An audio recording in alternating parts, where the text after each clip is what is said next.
Doctor ইউনূসের আমন্ত্রণে বিশ্বের ৫০টি দেশের ৫৫০ জনের বেশি বিনিয়োগকারী এখন ঢাকায়।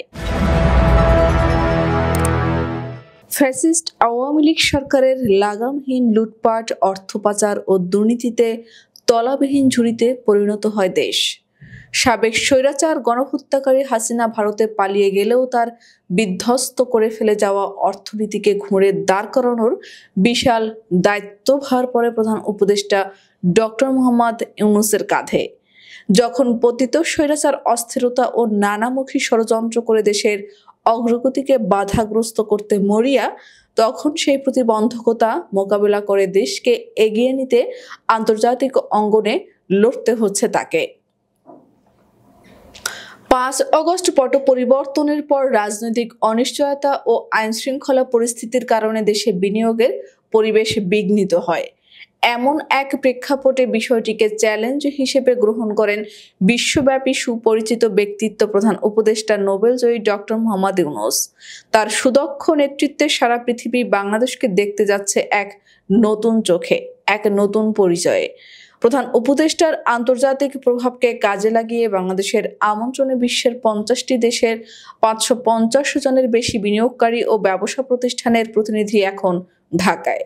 সরাসরি বিনিয়োগ করবেন এমন বিনিয়োগকারীদের পাশাপাশি বিশ্বের নামিদামি বেশ কিছু কোম্পানির শীর্ষ নির্বাহী কিংবা প্রতিনিধিরাও অংশ নিয়েছেন।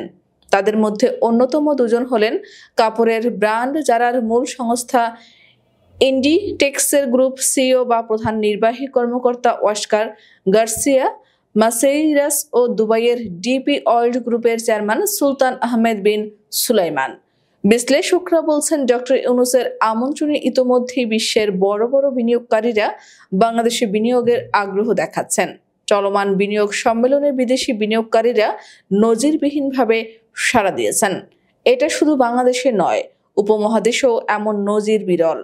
অনেকে কল্পনাও করেননি এমন কিছু ঘটতে পারে। তবে এই সম্মেলনে কি হতে যাচ্ছে তা নিয়ে অধীর আগ্রহে রয়েছেন সংশ্লিষ্টরা। সবাই মিলে কারি ডলার খরচ করে আসতেন, কিন্তু ডক্টর ইউনূসের আমলে এবার বিনিয়োগ সম্মেলন হচ্ছে দেশেই। এবার যেন চমক দেখালেন প্রধান উপদেষ্টা। তার আমন্ত্রণে বিনিয়োগকারীরা বিদেশ থেকে দেশে এসেছেন।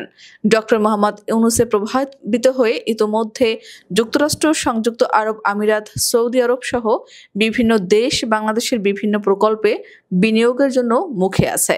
এখন দরকার প্রধান উপদেষ্টার ইমেজকে ব্যবহার করে সঠিক পদক্ষেপের মাধ্যমে বিনিয়োগ আকর্ষণ করা।